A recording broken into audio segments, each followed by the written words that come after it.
At my wedding rehearsal, my father-in-law announced I'd never be good enough for his daughter. He turned pale when the federal judge arrived, looked directly at me, smiled warmly, and said, "Agent, I wasn't aware you were marrying into this family."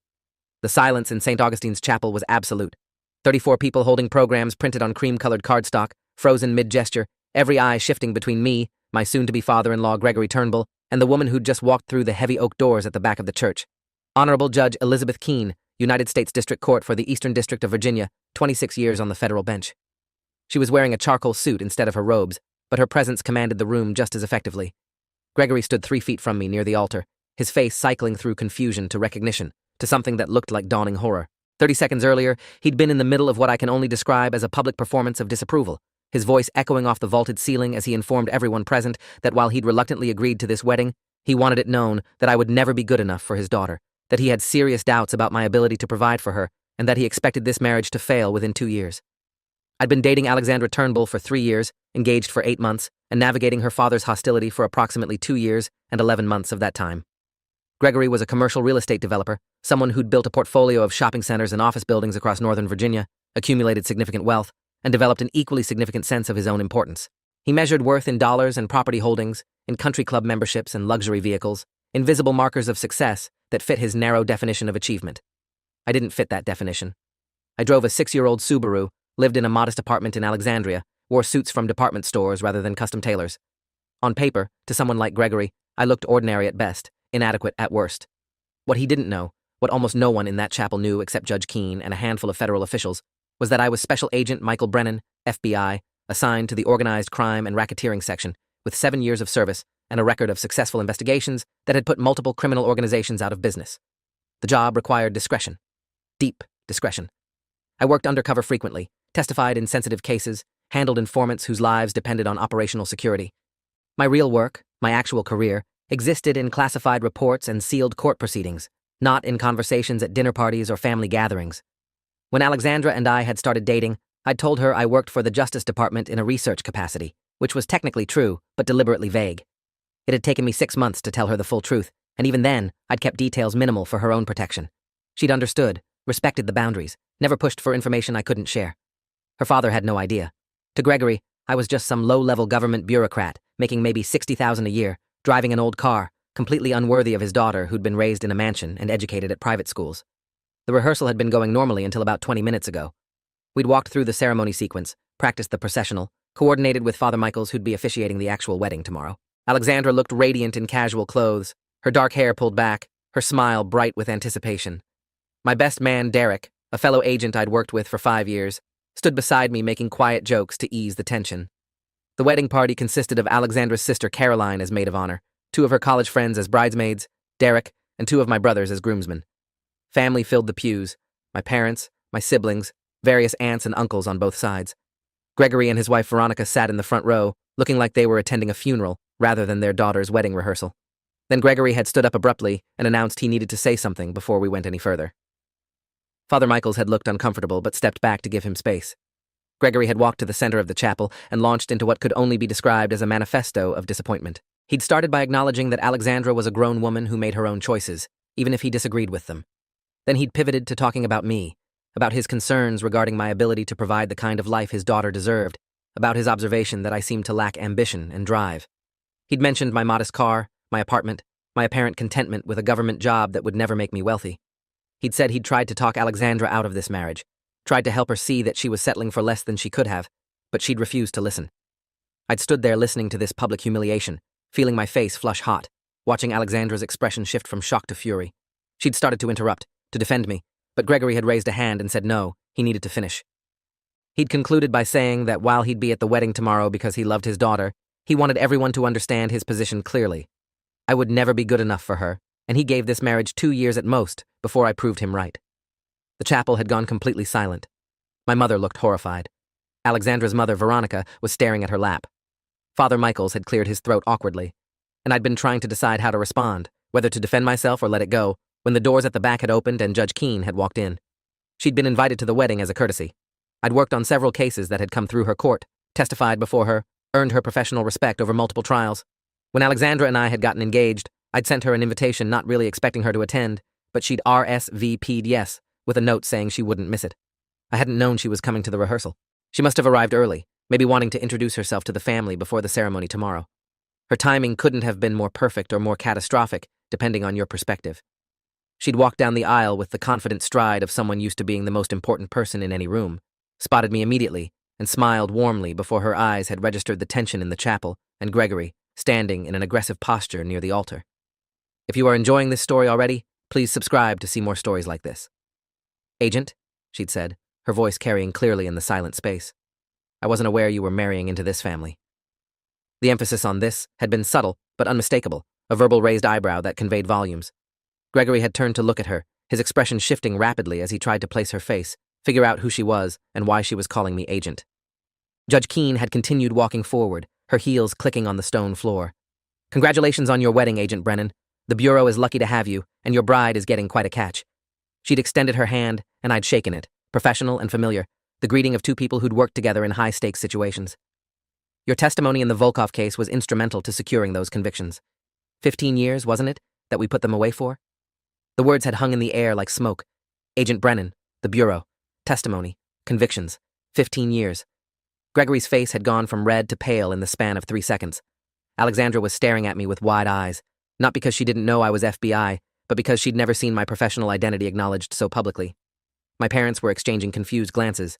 They knew I worked in law enforcement, but I'd downplayed it significantly, told them I was mainly doing paperwork and research. Derek was fighting back a grin, clearly enjoying the dramatic shift in dynamics. And Judge Keene was looking around the chapel with the slight air of someone who'd just realized she'd walked into something awkward. I do hope I'm not interrupting, she'd said mildly. I arrived early and thought I'd pay my respects before tomorrow's ceremony. Father Michaels had recovered first, stepping forward to introduce himself and welcome the judge. She'd been gracious, explaining she'd worked with me professionally and was honored to attend the wedding. Gregory had managed to compose himself enough to approach, introducing himself as the father of the bride, his voice noticeably less confident than it had been during his speech. Judge Keene had shaken his hand politely and said something about what a lovely family he had, then turned back to me. I trust you've taken appropriate security precautions for the wedding, Agent Brennan? Given some of the cases you've worked, I'd imagine there are individuals who'd like to know your personal details. I'd assured her that security had been handled, that the guest list was vetted, that appropriate measures were in place. She'd nodded approvingly and said she'd let us get back to the rehearsal, that she just wanted to stop by briefly. After she'd left, the chapel had remained silent for a long moment. Then Alexandra had walked up to her father and said, very quietly, but clearly enough for everyone to hear, "You just publicly humiliated my fiancé, questioned his worth, and predicted our marriage would fail, all based on assumptions you made because you never bothered to actually get to know him. Michael is an FBI agent. He works organized crime. He's testified in federal court against some of the most dangerous criminals in this region. He can't talk about most of what he does because it's classified and because lives depend on discretion. You just spent 10 minutes telling everyone he's not good enough for me when you have absolutely no idea who he actually is or what he's accomplished. I want you to think about that." Then she'd turned and walked back to where I was standing, took my hand, and asked Father Michaels if we could continue the rehearsal. The rest of the rehearsal had been awkward and tense. Gregory had returned to his seat next to Veronica, who'd whispered urgently to him while he sat staring straight ahead. My parents had approached during a break, my mother asking quietly if I was really an FBI agent, why I'd never told them the full extent of what I did. I'd explained about operational security, about the need to keep a low profile, about how the less people knew, the safer everyone was. My father had gripped my shoulder hard and said he understood, that he was proud, that he wished he'd known so he could have defended me against Gregory's bullshit. My brothers had similar reactions, a mix of surprise and pride and a bit of hurt that I hadn't trusted them with the information. I'd promised to explain everything more fully later, but for now, we needed to get through the rehearsal. Derek had pulled me aside after we'd finished the ceremony run-through. That was spectacular, he'd said. I've never seen someone's face change color that fast. Your father-in-law looked like he was going to have a stroke. You okay? I told him I was fine, just processing the fact that my cover at family gatherings had just been blown spectacularly. He'd laughed and pointed out that at least now I wouldn't have to listen to Gregory's condescending comments about my career prospects anymore. That was true, but it also meant dealing with a whole new set of complications. My work required anonymity. Having family members know I was FBI was one thing. Having extended family and random wedding guests know was another. Judge Keene's arrival had been fortuitous for shutting down Gregory's speech, but it had also created security concerns I'd need to address. The rehearsal dinner was held at a restaurant Gregory had chosen, an upscale Italian place with private dining rooms and prices that made my eyes water when I'd seen the menu. The dinner was supposed to be a celebration, a chance for both families to mingle and enjoy themselves before the big day. Instead, it felt like a wake. Gregory sat at the head of the table looking shell-shocked, barely touching his food. Veronica tried to make small talk with my mother, both of them carefully avoiding any mention of the scene at the chapel. Alexandra's sister Caroline kept shooting sympathetic looks my way. The bridesmaids and groomsmen clustered at one end of the table, talking among themselves in low voices. My family was clearly uncomfortable, out of place in this expensive restaurant with these people who'd just witnessed one of their own publicly attack me. Midway through the dinner, Gregory's phone had buzzed. He'd glanced at it, frowned, and excused himself to take a call. He'd been gone for nearly 15 minutes, and when he'd returned, his expression was even more disturbed than before. He'd sat down heavily and reached immediately for his wine glass, draining half of it in one swallow. Veronica had asked if everything was okay. Gregory had said everything was fine, just a business call, nothing to worry about. But his eyes had flicked to me several times during the rest of the meal, calculating and uncertain. I'd wondered what the call had been about, whether someone had given him additional information about my work, whether he was beginning to understand the scope of what he didn't know. After dinner, as people were saying their goodbyes and heading home, Gregory had approached me. We'd ended up standing outside the restaurant in the parking lot, Alexandra nearby talking with her mother, my parents loading into their car. Gregory had looked older somehow, the bravado from earlier completely gone. He'd started to say something, stopped, tried again. "I owe you an apology," he'd finally said. "What I said at the chapel was inappropriate and unfair. I made assumptions about you based on incomplete information. I didn't know about your work with the FBI. I told him that the FBI work wasn't the point, that even if I'd been a low-level government researcher like he'd thought, that wouldn't have made me unworthy of his daughter." He'd nodded slowly, acknowledging the point, but clearly struggling with it. He'd asked how serious my work was, whether I was in danger, whether Alexandra was in danger by association. I'd given him a carefully calibrated answer. My work involved investigating serious criminal organizations. There were risks inherent in that work, but precautions were taken to protect both agents and their families. Most of what I did was analytical and investigative, not confrontational. The Bureau had protocols for managing threats. Alexandra was as safe as anyone could be in the modern world. Gregory had absorbed this, then asked why I hadn't told him what I did. I'd pointed out that he'd never asked, had never shown interest in actually getting to know me, had made his judgments based on superficial observations, and then treated me accordingly. If he'd ever bothered to have a real conversation with me, I might have shared more. But why would I confide in someone who'd made it clear from day one that I wasn't good enough? That had landed. Gregory had flinched slightly, recognizing the truth in it. He'd tried to explain that he'd just wanted the best for his daughter, that he'd worried she was making a mistake, that he'd seen her settle before in relationships and didn't want to see it happen again. I'd told him that Alexandra hadn't settled. She'd chosen someone who loved her and treated her well and had a stable career serving the public. The fact that my career didn't come with a 7-figure salary and a luxury car didn't make it less valuable or less honorable. He'd nodded again, looking genuinely chastened, and said he needed to reconsider some things. We'd left it there, awkward, but slightly less hostile than before. Alexandra and I had gone back to my apartment after the dinner. She'd been quiet in the car, processing everything that had happened. Once we were inside, she'd turned to me and asked if I was angry about her father's speech. I told her honestly that I was hurt and embarrassed, but not surprised. Gregory had been telegraphing his disapproval for years. Tonight, he'd just made it explicit. What bothered me more was that it had happened in front of our families, that it had turned what should have been a joyful occasion into something ugly and uncomfortable.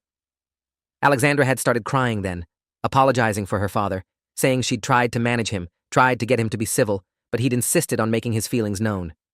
I'd held her and told her it wasn't her fault, that she couldn't control her father's behavior, that we'd get through it. She'd asked how I felt about Judge Keene revealing my work in such a public way. I'd explained that it was actually a mixed blessing. On one hand, it had shut down Gregory's attack immediately and definitively. On the other hand, it meant a lot of people now knew I was FBI, which created security considerations I'd have to address. I'd need to have conversations with various family members about operational security, about not sharing that information casually, about being aware that my work made me a potential target. Alexandra had understood, having lived with these considerations herself for the past couple of years. She'd offered to talk to her family, to make sure they understood the sensitivity. I'd appreciated that, but knew I'd need to do it myself, establish the boundaries directly. The next morning, the day of the wedding, I'd gotten a call at 7:23 a.m. from Assistant Director Lawrence Harper, my boss at the FBI and a 32-year veteran of the Bureau. He'd heard about the incident at the rehearsal, apparently through channels I didn't quite understand, and wanted to check in. Someone from the wedding had connections to someone at the Bureau who'd reported the security concern of a federal judge publicly identifying an undercover capable agent at a family event. Harper had been informed and wanted to assess whether there were issues that needed addressing. I'd walked him through what had happened, assured him it had been an isolated incident, explained the context. He'd been understanding but firm about the need to manage the information spread. He'd advised me to brief the key family members before the wedding, make sure they understood the importance of discretion, and to reach out to Judge Keene to coordinate messaging. I'd called Judge Keene next, reaching her on her personal cell. She'd been horrified when I'd explained the position her comments had put me in, apologized profusely for not recognizing the sensitivity. She'd assumed my work was common knowledge among family, hadn't realized she was revealing information that was supposed to be compartmented.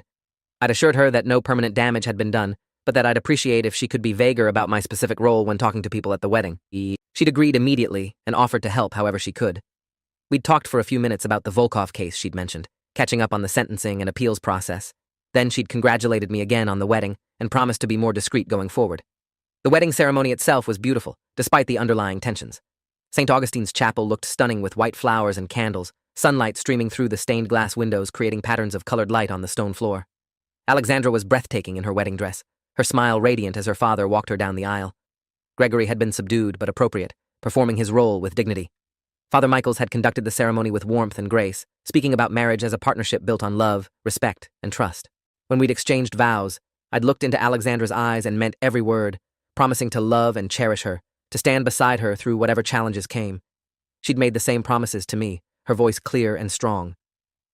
Judge Keene had been seated in the middle section, dressed impeccably, and radiating judicial authority even in civilian clothes. Several other professional contacts had attended as well. Special Agent Christine Delacroix from the Bureau's White-Collar Crime Division, a 20-year veteran I'd worked with on a financial fraud case, Deputy U.S. Marshal Kevin Thompson, 16 years protecting federal witnesses and judges, and Dr. Graham Ashford, a forensic accountant who'd served as an expert witness on 3 cases I'd investigated. Their presence was a reminder of my professional life, a world that existed parallel to this personal celebration. They'd all been warm and congratulatory, keeping their comments appropriate and avoiding any specific references to cases or operations. The reception was held at a country club Gregory belonged to, an elegant venue with manicured grounds and a ballroom that could accommodate 200 guests. The dinner was excellent, the music was provided by a live band, the atmosphere was festive. Gregory had given a toast that was appropriate if not effusive, welcoming me to the family and wishing us happiness. He'd looked directly at me while saying it, something like respect, or at least recognition in his expression. He'd learned something in the past 24 hours, adjusted his assessment, begun to see me differently. It wasn't the warm acceptance I might have hoped for, but it was better than the open hostility of yesterday. My best man Derek had given a toast that walked the line between professional and personal beautifully. He'd talked about working alongside me for 5 years, watching me handle pressure and challenges with integrity and skill, seeing me grow into someone he was proud to call a friend. He'd mentioned that in our line of work, you learned who you could trust, who had your back when things got difficult, and that I was someone people trusted absolutely. He'd congratulated Alexandra on finding a good man and me on finding a woman patient enough to deal with my intensity. The toast had drawn laughs and applause, and I'd seen Gregory listening carefully, perhaps understanding for the first time the regard in which I was held by people who actually knew me. Later in the reception, I'd found myself standing with a group that included Judge Keene, Gregory, Veronica, and a few other guests. Someone had asked the judge how she knew me, and she'd responded carefully. I've had the privilege of working with Agent Brennan in a professional capacity over several years, she'd said. He's testified in my court on complex cases involving organized crime and financial fraud. His work has been instrumental in bringing dangerous criminals to justice and making our communities safer. She'd looked at Gregory while saying this, her tone pleasant, but carrying an undercurrent of correction, as if she were providing information that should have been obvious. The Bureau thinks very highly of him, as do I. You've raised a wonderful daughter, Mr. Turnbull, and she's marrying a man of genuine character and achievement. Gregory had thanked her for the kind words, his discomfort visible but controlled. After the judge had moved on to talk with other guests, Veronica had touched her husband's arm and said quietly, "You really had no idea, did you?" Gregory had shaken his head, admitting he'd made assumptions based on surface appearances and had been completely wrong. Veronica had said something I hadn't quite caught, but Gregory's expression had suggested it wasn't flattering to him. Later, I'd seen them having an intense conversation in a corner of the ballroom, Veronica doing most of the talking, while Gregory listened with the expression of someone being told uncomfortable truths he couldn't deny. The night had ended late, with Alexandra and me leaving the reception around midnight for the hotel where we'd stay before flying out for our honeymoon in the morning. We'd said goodbye to family and friends, accepted final congratulations and well wishes, and escaped into the quiet of the car. In the privacy of that space, Alexandra had finally let herself relax, leaning her head on my shoulder. "We did it," she'd said. "Despite everything, we actually got married." I'd kissed the top of her head and agreed. The wedding had been beautiful, the day had been meaningful, and we were starting our life together. Her father's speech yesterday seemed like a distant memory, overtaken by the reality of our commitment to each other. We'd spent 2 weeks in Greece for our honeymoon, exploring ancient ruins and swimming in impossibly blue water, eating amazing food and sleeping late, existing in a bubble away from FBI work and family drama.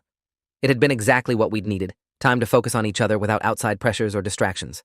We'd talked about everything and nothing, made plans for our future, laughed at stupid jokes, fell more deeply in love. When we'd returned home, it had been with renewed energy and optimism, ready to build our life together. The relationship with Gregory had evolved slowly over the following months. He'd made efforts to get to know me better, asking questions about my work within the boundaries of what I could share, showing interest in my background and experiences.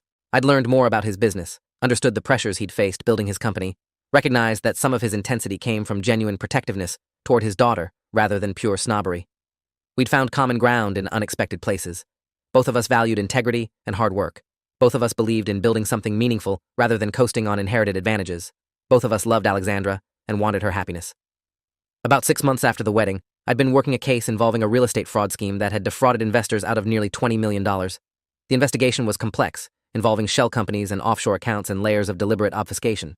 During the course of the investigation, I'd needed to understand commercial real estate transactions in detail, the normal processes and the potential points for manipulation. I'd reached out to Gregory, explaining generally what I was working on and asking if he could educate me on legitimate real estate development practices. He'd been eager to help, spending hours walking me through contracts and financing structures, explaining the regulatory environment and industry standards. His knowledge had been invaluable, and I'd made a point of telling him that, acknowledging his expertise and thanking him for contributing to an investigation that would protect future investors. That case had ended with 15 indictments, 9 convictions, and the recovery of nearly $12 million for defrauded investors. When the case had gone to trial, I'd testified about the investigation, the evidence we'd gathered, the patterns of fraud we'd uncovered. Gregory had attended one day of the trial, sitting in the back of the courtroom watching me testify for 3 hours. Afterward, he'd waited for me in the hallway outside the courtroom. He'd said he'd wanted to see what I actually did, understand the work in a concrete way. He'd been impressed by my testimony, by my command of the evidence, by the way I'd handled aggressive cross-examination from defense attorneys. "You were good up there," he'd said. "Really good. Professional, credible, unshakable. I can see why the Bureau values you. If this story keeps your interest, please subscribe to get more stories like this." We'd gone to lunch after that, just the two of us, and had the most honest conversation we'd ever had. Gregory had apologized again for his behavior at the rehearsal, explaining that he'd been carrying assumptions about worth and success that were narrow and ultimately wrong. He'd thought providing for his daughter meant making a lot of money and accumulating material wealth. Watching me testify, understanding the nature of my work, he'd realized there were other ways to provide and protect, other forms of value and achievement. He'd said he was proud to have me as a son-in-law, that he'd been wrong about me, that he was grateful I'd been patient enough to give him time to figure that out. I'd accepted the apology and told him I'd appreciated his help on the fraud case, that his expertise had made a real difference. The relationship had continued to deepen over the years. Gregory became someone I genuinely enjoyed spending time with, someone whose business acumen I respected, someone who'd become a true father figure rather than just an in-law.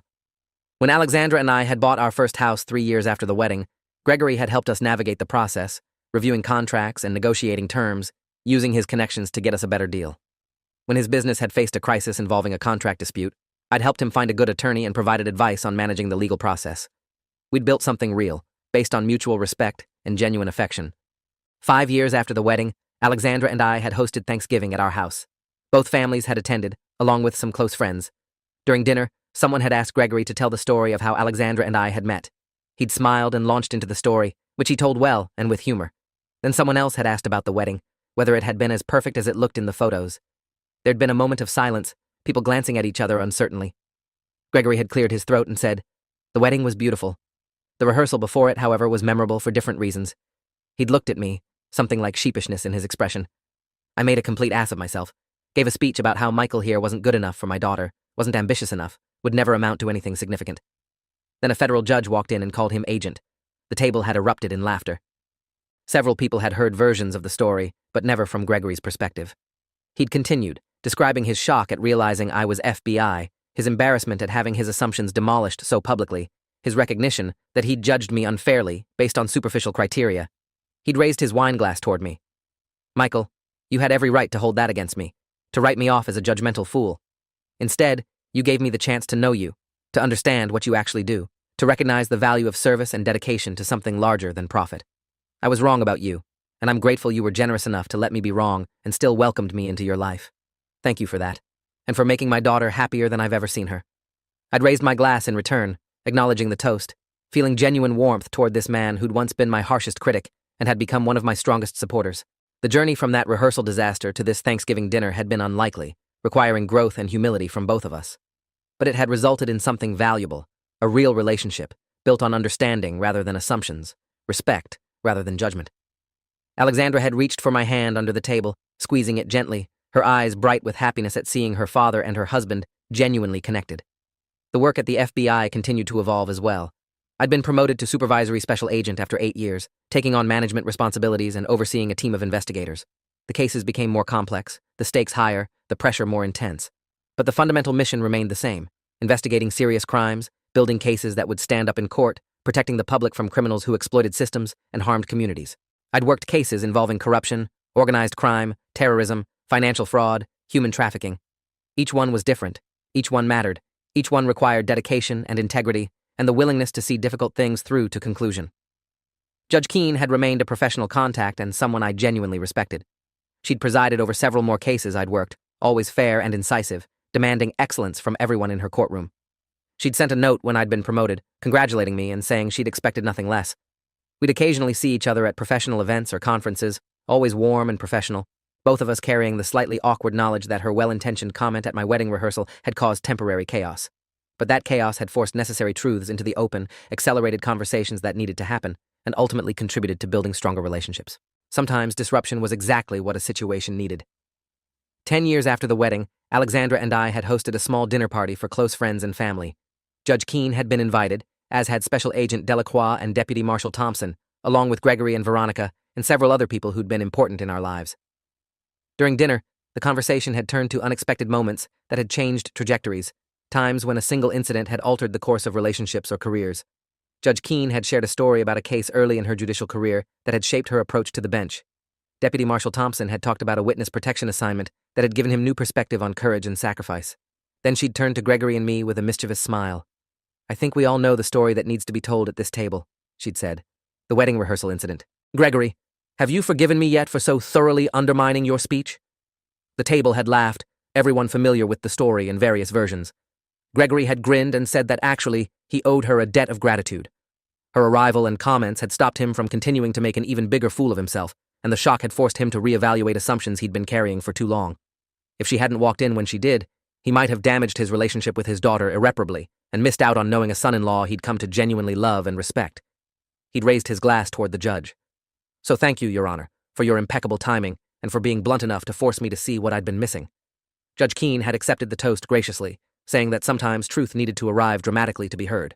She'd acknowledged that her comment had been indiscreet from a security standpoint, but that it had served a larger purpose in cutting through pretense and forcing honesty. Looking around the table at the relationships that had been built and strengthened over the decades since that rehearsal, she'd said it seemed like things had worked out exactly as they should.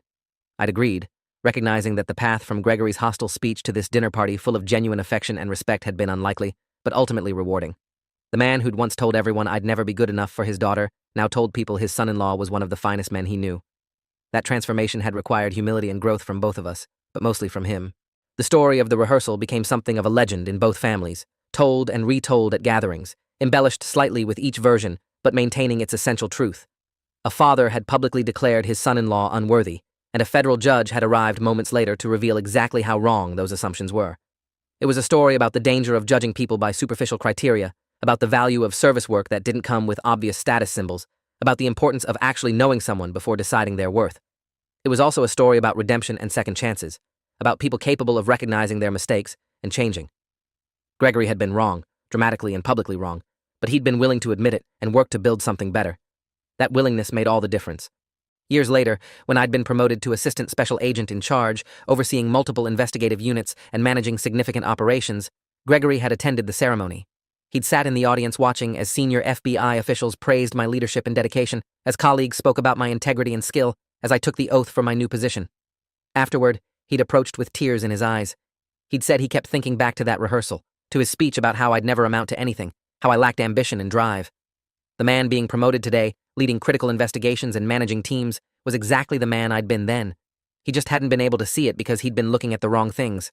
I'd thanked him for coming, for supporting me, for being willing to change his mind when presented with evidence that contradicted his assumptions. The federal judge had been right when she'd walked into that chapel and called me agent. I'd never stopped being that person, working those cases, carrying that responsibility. What changed wasn't me, but Gregory's ability to perceive who I actually was beyond his narrow criteria for worth. That shift in perception had made all the difference, transforming our relationship from antagonistic to genuinely connected.